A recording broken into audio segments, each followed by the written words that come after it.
we saw all the photographs of Meghan Markle in Paris at Fashion Week with her feet up in a limo, but it's been revealed that Meghan Markle actually invited herself to this Paris Fashion Week show. So apparently, the phrase invitation only doesn't apply when your name is Meghan Markle. Because according to Balenciaga's brand new creative director, Paolo Piccioli, Meghan didn't exactly get invited to Paris Fashion Week. She invited herself. Yeah, you heard that right. The Duchess of Don't You Know Who I Am basically texted the man and said, "Hey, I'd love to come." And instead of saying no, probably out of confusion or pure politeness, he replied, "Sure." That's it. No glamorous invite. No official call from Balenciaga. No collaboration. Adding to the tension, Balenciaga's new creative director revealed to The Cut magazine that Meghan invited herself to his Paris fashion show, despite Harry's long-held aversion to the city, explaining, Meghan and I met some years ago, and we've been texting ever since. She reached out and said she'd love to come to the show. There was no strategy or big orchestration. I didn't tell anyone she was coming because I wanted it to stay a surprise. In fashion, real surprises are rare, and this was beautiful. Yes, a beautiful betrayal. Just one text message, and a woman who refuses to read the room. Piccioli later confirmed to The Cut that Meghan reached out on her own, saying, "We met some years ago and have been texting ever since. She said she'd love to come, so I didn't tell anyone. I wanted it to be a surprise. Real surprises are rare in fashion." Beautiful, he called it. But to everyone else watching, it looked more like a beautiful disaster. It wasn't like Balenciaga was clamoring for Meghan Markle to appear. She just said, "Hey, I would love to go." And they're like, "Sure, it will give us some publicity, generate some interest." Because let's be honest, her PR team went into full-blown spin mode right after. They started pushing the story that Meghan's appearance was a result of years of friendship and creative connection. Except, he literally said they met a few years ago and text occasionally. That's not friendship. That's small talk. She wasn't invited because of some artistic bond. She just showed up, uninvited, and turned it into a headline. And that's classic Meghan. She takes the smallest thing. I've never seen someone that struggles to just give us like one strip of authenticity. And dresses it up as destiny. But this time, there was no palace, no crown, and definitely no invite. Yet there she was, strutting through Paris like it was her coronation. 2 custom Balenciaga looks, one black, one white. Both practically screaming, "Please notice me." The white outfit looked like a luxury version of what your aunt wears to a yoga retreat. She applied to sit at the front of Saint Laurent. She also applied to sit front row for the House of Dior. She also applied to sit front row for Chanel. She also applied to sit front row for Hermes. She didn't get a response from any of these houses. The black one, better, but still trying way too hard to look like she belongs. The truth is, Meghan's been chasing high fashion validation for years.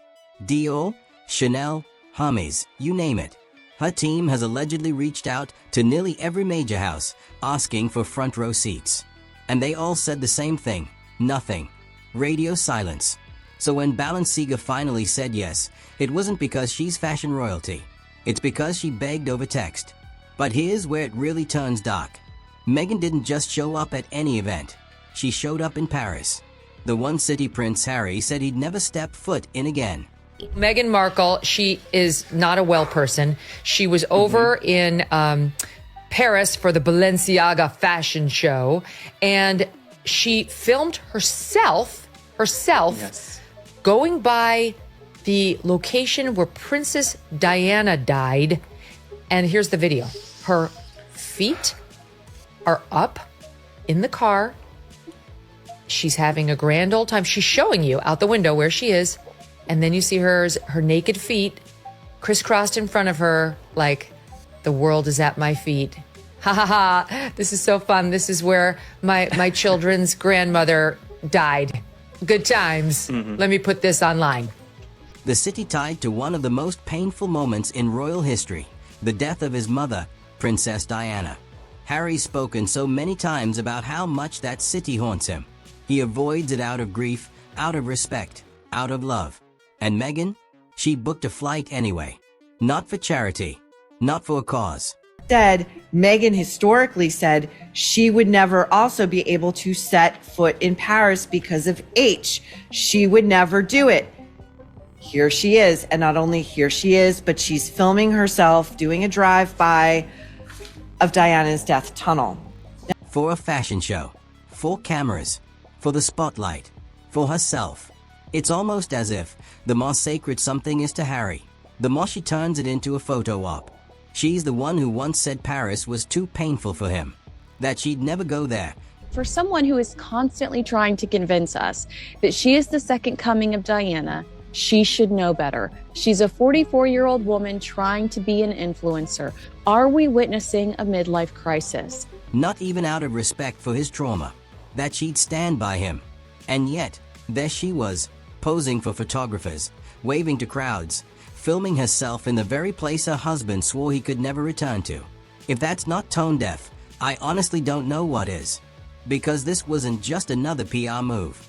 This was personal. It was a public betrayal dressed in designer clothes. And where was Harry during all this? Nowhere. He didn't attend the show, didn't appear in Paris, and didn't stand by her side. Everyone knows why. Paris isn't just another city to him. It's the place that took his mother. For decades, he's avoided it entirely, refusing to even step foot there. So when Meghan suddenly jetted off to Paris alone, calling it a business trip, the world collectively sighed. Going to Paris Fashion Week. Did you see that? She got into a limo, drove past where Princess Diana died, filming herself and her feet. What is that? Who would do that? Like, there's seriously something wrong with her. The callousness of that behavior, I mean, it speaks volumes about who she is, but I'm not surprised. And her relationship with Harry. Oh, yeah. Like, who trolls their spouse over their dead mother? I mean, talk about places you should not go. And Harry? According to insiders, he was devastated. Those close to him say he was sick to his stomach when he learned Meghan had filmed and posted an Instagram story near the Pont de El Alma tunnel. Yes, that tunnel, the one where Princess Diana's car crashed. One friend put it bluntly, nothing Meghan does is accidental. She knew exactly what that location meant. Trace back, she always puts music in her videos. Had us listen to the clanking of the glasses in the car, the wind that was coming in from the window. She wanted us to hear everything that Princess Diana went through. And she went anyway. From that moment, insiders claim, things began to unravel. The tension between them grew colder with each passing day. The cameras, the attention, the endless chase for validation, it was all too much. Meghan's obsession with the spotlight was slowly becoming Harry's worst nightmare. Rumors say they are barely speaking, living in separate spaces, and that Meghan's longtime friend Marcus Anderson has stepped in as an unofficial referee between them. So, while Meghan was busy trying to crown herself the queen of Paris Fashion Week, her marriage was quietly crumbling in the background. Talk about a plot twist. Then came the whispers about money. Reports claimed the entire Paris trip, stylists, glam teams, hotel suites, luxury cars, wasn't sponsored. Because, let's not forget, she wasn't invited. She invited herself. So where did the funding come from? Rumor has it, from the Archewell Foundation. If that's true, that's not just bad optics, that's next level tacky. Imagine using charity money to bankroll your own fashion fantasy. That's not a career comeback, that's a vanity project disguised as philanthropy. And let's not forget Meghan's favorite talking point. She talked about how she was physically ill when she had to be away from her children. And she knew that people would connect the dots and realize that the time she was talking about was when Queen Elizabeth died and she was in the UK and didn't want to be there. Well, now she's in Paris, she's in New York, on her way to Washington, D.C. Who's with the kids? And are you physically, girl, I just saw her walking out of Gloria Steinem's house. Girl, are you okay? Do you need, do you need some Pepto? I don't know, but you're claiming to be physically sick when you're away from your children, and you seem to have been away from your children for quite a long time and not for anything worthy.